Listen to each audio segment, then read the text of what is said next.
विसर्गाची नोंद घ्या.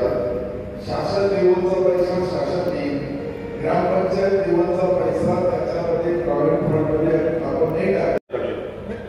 ज्यांचे भरलेले वेल बुट नाही भरलेले ते भरायला कारण की या सेवा पुस्तकाच्या आधारे आपण शासनाचा पैसा आपला म्युच्युअल ग्रँट त्यांना देतो आणि तो दिल्यानंतर ग्रामपंचायत मधला हिस्सा यामध्ये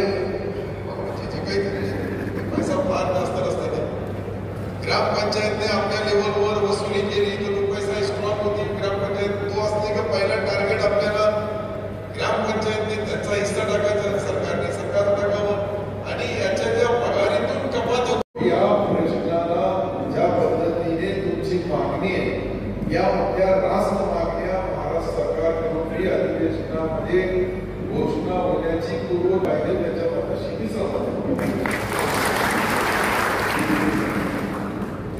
पैसे सुद्धा आणि शासनातून पैसे आल्यानंतर आर्थिक परिस्थिती सुधारण्याचा अधिकार या कर्मचारी संघटना